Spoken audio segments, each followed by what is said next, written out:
Hi, welcome to Lesson by that name, Fast Rooter Plumbing, and your friendly, neighborhoodly friendly Dadyrus to TSM. Now I brought a couple little tools that if TSM wants to try. You notice this little piece of plastic thing with barbs on it, and of course a standard plunger. Okay, you buy them at the hardware store. This is only a few bucks. As you look at the sink, obviously the water can't keep up with it. It's a messy sink because it's my sink. But you stick this thing down in here. You turn the water off. You see it change slow. There's not much room. I could use one of my snakes, or I can just stick this thing in here, and we'll see if the clog is close. We'll turn it. Okay, what I'm going to do is keep the water, because it doesn't drain fast. You see black stuff comes out on it. Now that doesn't mean that it's clogged in this area. It might be clogged somewhere else. So what I'm trying right now is to see, the simplest thing we could do is to see if it's clogged just in this area, where the hair's just hung up just real close. So go into all sides. See all the crap, it's nasty, yeah. This is one way to do it, and we'll see if we can get it. This is not my favorite barb thing because I just picked it up, so it's one little cheap little tool, and it hangs up on stuff, as you see. All right. Holy shit!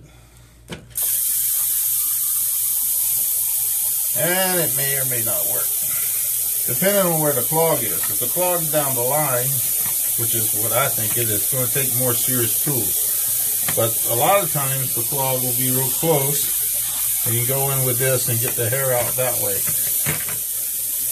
Alright, obviously very little came out to really do much.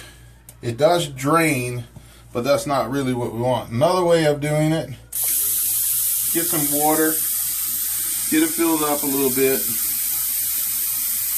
It's actually working to some extent, this thing. It grabs some hair, knocks some junk off, because usually it would fill up faster.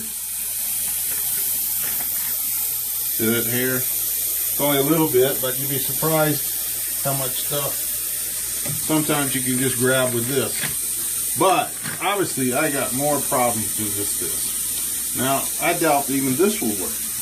But when you use a plunger, it's all about up and down motion, trying to get a suction on it. And as you see, this is a little cheap plunger I brought.